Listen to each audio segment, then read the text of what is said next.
Cambridge IELTS 2 by the University of Cambridge Local Examination Syndicate. Published by Cambridge University Press, 2000. This recording is copyright.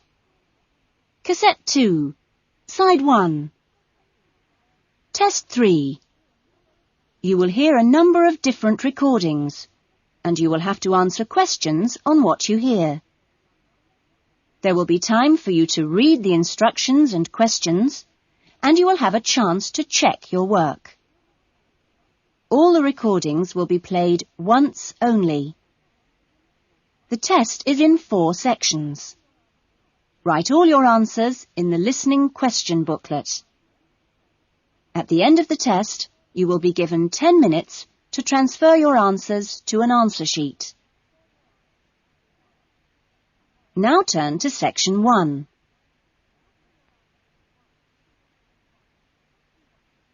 Section 1. You will hear someone being asked their opinion of a new television station. First, you have some time to look at questions 1 to 4.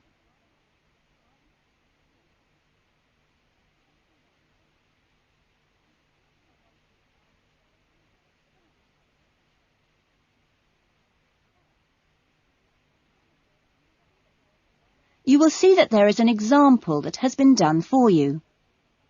On this occasion only, the conversation relating to this will be played first. Excuse me, I'm sorry to bother you, but would you have time to answer a few questions? What's it about? We're doing some market research for a new television channel starting in 2 years' time. Okay, why not? Lovely. We'll just work through this form. And if we could start with some personal background information? Sure. Right. If I could just have your age? 35. Right. Great. The respondent is 35 years old, so B has been circled. Now we shall begin.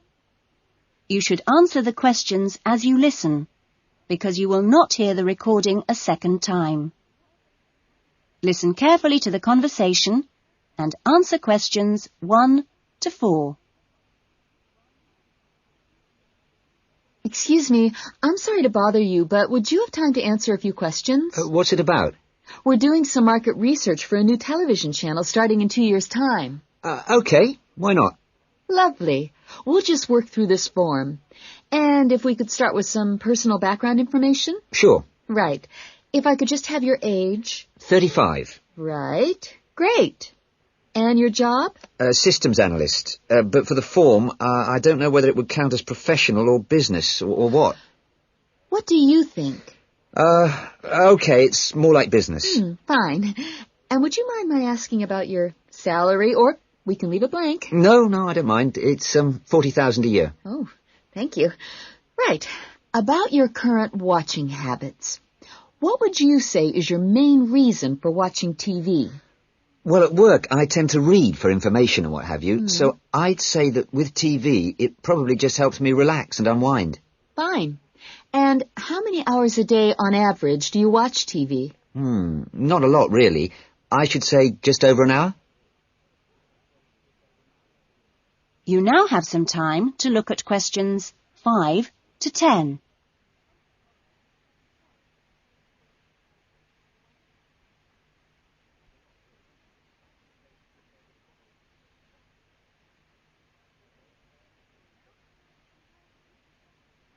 Now listen carefully and answer questions 5 to 10. So what are the 2 main times of the day that you watch TV? Well, a little around breakfast time, and then it tends to be really late, 11 or even midnight, when I finish work. And what sort of programs do you go for? Some news bulletins, but I also really like to put my feet up with some of the old comedy shows. Fine. And turning to the new channel, which type of programs would you like to see more of? Well, I certainly don't think we need any more factual programs like news and documentaries. I think we need more about things like local information, providing a service for the community. And in the same vein, perhaps more for younger viewers. Good quality stuff. Uh-huh. And if you had to give the new directors some specific advice when they set up the channel, what advice would you give them? I think I'd advise them to pay a lot of attention to the quality of the actual broadcast. You know, the sound system. People are very fussy these days about that. And in general, I think they ought to do lots more of these kinds of interview, you know, talking with their potential customers. Oh, I'm glad you think it's valuable. Certainly, yeah. Good. Okay. This will be a commercial channel, of course, but how often do you think it is tolerable to have adverts? Well, out of that list, I'd say every quarter of an hour. I don't think we can complain about that, as long as they don't last for 10 minutes each time. Quite. And would you be willing to attend any of our special promotions for the new channel? Yes, yeah, I'd be very happy to, as long as they're held here in my area. Okay, I'll make a note of that. And finally, may we put you on our mailing list? Well, I'd prefer not, except for the information about the promotion you mentioned. Can I have your name and address? Of course. Here's my card. Oh, lovely. And thank you very much for your time, and we look forward to seeing you. Yes, indeed. Thanks. That is the end of section 1. You will now have half a minute to check your answers.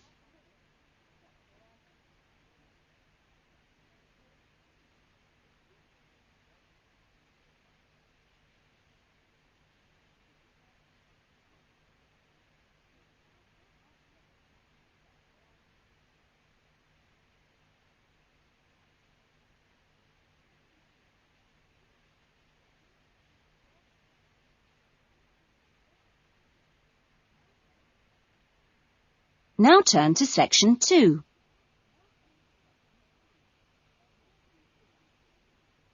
Section 2. You will hear a student welfare officer talking to a small group of students just before the beginning of term. First, you have some time to look at questions 11 to 16.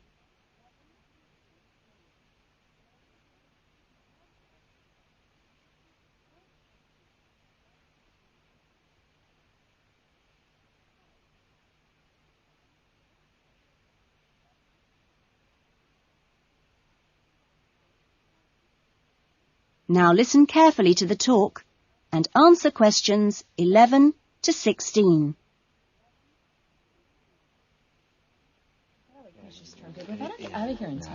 Okay. Well, good morning, everybody. My name's Elizabeth Reed, and I'm your Assistant Welfare Officer. What I'd like to do now is tell you a little more about some of the social facilities available on the campus, and also to tell you something about what the town has to offer. As you probably know already, the Student Union Building is the main centre of social life here, as indeed it is in most British universities. The Union runs a weekly programme of events for all tastes. Oh, everything from discos to talks by guest speakers. Many of these events are fundraising activities for charities, which the Union takes very seriously. They manage the Students' Union paper shop, selling magazines and newspapers, as well as stationery, sweets and so on. Let me see. There's the ticket shop, where you can get some very good deals on, well, for example, coaches to London, or inexpensive charter flights. As cheap as you'll get anywhere, people say. Or tickets for big pop groups playing here or at other venues all over the country. Or plays in London. Oh, and we mustn't forget the Union cafeteria and the big new diner. Yes, did you have a question? Yeah, does the Union also provide help with any problems? I mean, advice on financial problems, for example. Or does the university provide that?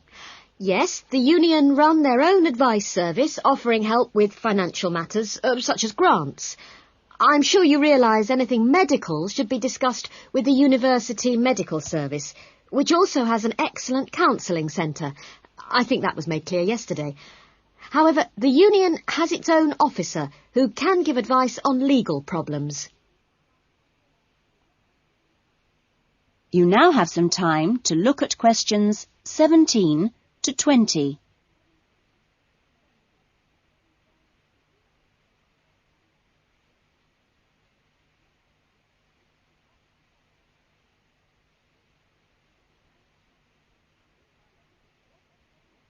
Now listen to the rest of the talk and answer questions 17 to 20.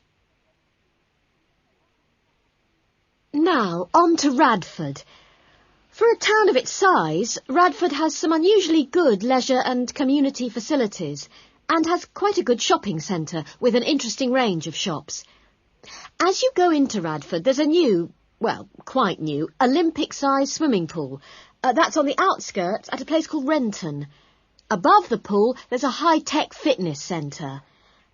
Are there any ice skaters here? No? Oh, pity. The facilities for ice skating are excellent. Well, the new Metro Tower, right in the centre of town, has got an ice rink and a sports hall for squash, badminton, volleyball and several other indoor sports. And in the same building, there's a new cinema with 6 screens. Then, let me see, in the main square, just 2 minutes' walk from the Metro Tower, there's the Theatre Royal, which often gets London productions on tour. And in the streets nearby, you can find a good range of inexpensive restaurants, including Indian, Chinese, Thai and Italian. That is the end of section 2. You will now have half a minute to check your answers.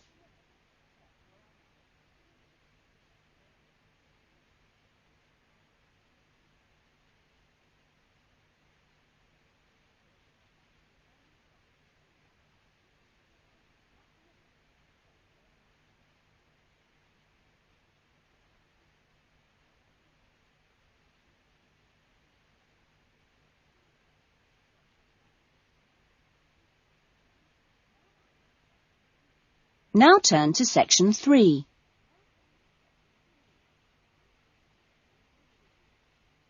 Section 3. You will hear a tutor, Dr. Simon, talking to some of his students about writing a dissertation. First, you have some time to look at questions 21 to 26.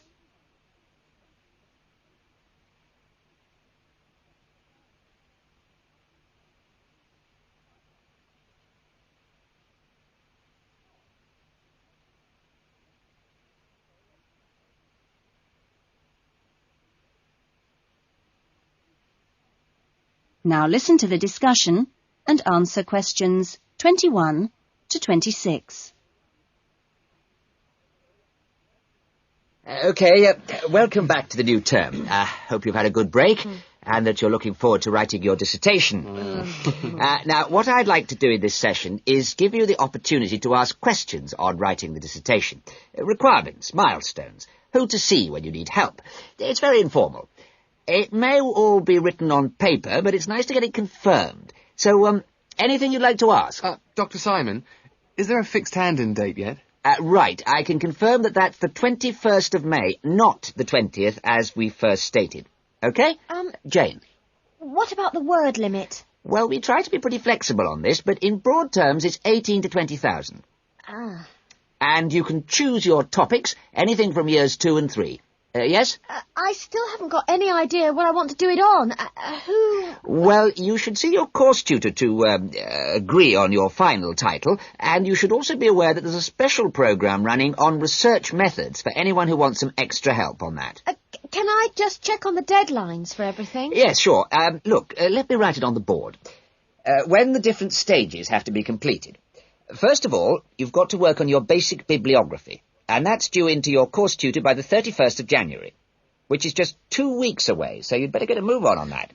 Do we have to have our own draft plan by then? No, your draft plan is due on the 7th of February, which is a week later, so that should give you plenty of time. And when do we have to be doing the research? That's over a 1-month period, essentially February to March. And the write-up? Well, you can't really get going on your writing until you've got quite a bit of the research done. So that's really March to May, with the hand-in date on the 21st. Any more questions? Now you have some time to look at questions 27 to 30.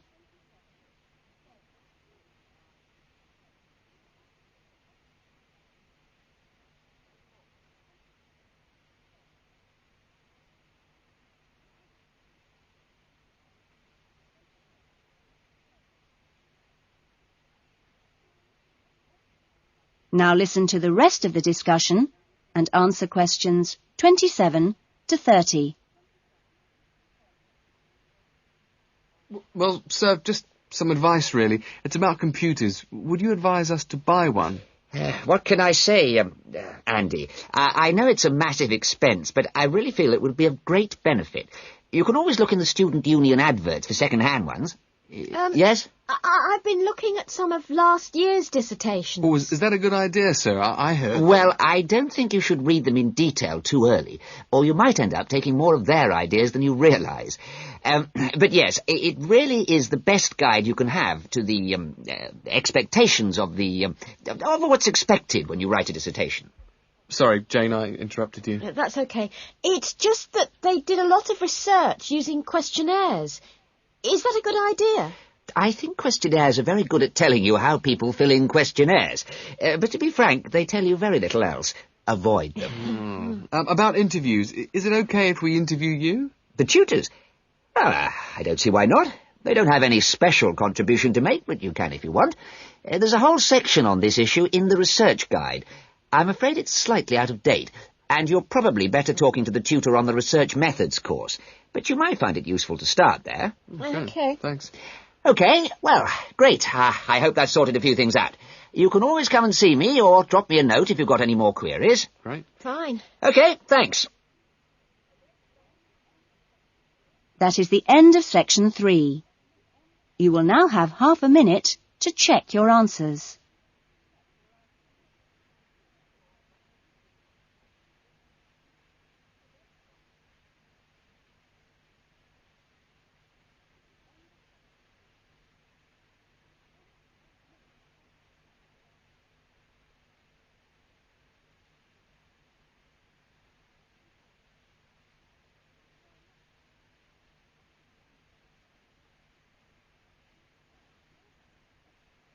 Now turn to section 4.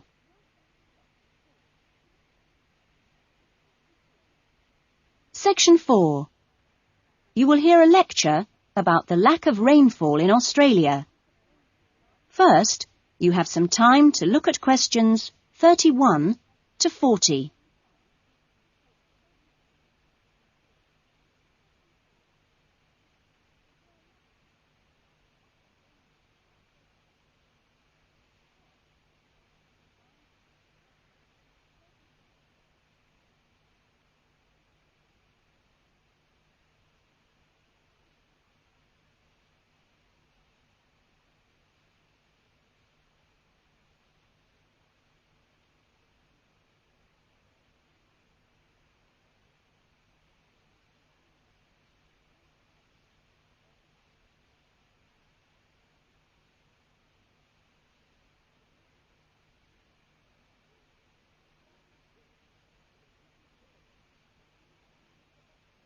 Now listen to the lecture and answer questions 31 to 40. Good morning. This morning, we are continuing our look at Australia and its natural problems. Actually, dryness, or aridity, as it is generally called by geographers, is probably the most challenging of Australia's natural problems. And so it's very important in this course for you to have a good understanding of the subject. For Australia, water is a precious resource, and its wise management is of the greatest importance. As I've said, Australia is a dry continent, second only to Antarctica in its lack of rainfall. Long hours of hot sunshine and searing winds give Australia an extremely high rate of evaporation, far more than in most other countries. It's estimated that approximately 87% of Australia's rainfall is lost through evaporation, compared with just over 60% in Europe and Africa, and 48% in North America. You generally think of Africa as being a very hot and dry place, but it's not in comparison with Australia. In many parts of Australia, standing water, that is, dams, puddles and so forth, dry up rapidly, and some rainfall barely penetrates the soil. The reason for this is that the moisture is absorbed by thirsty plants.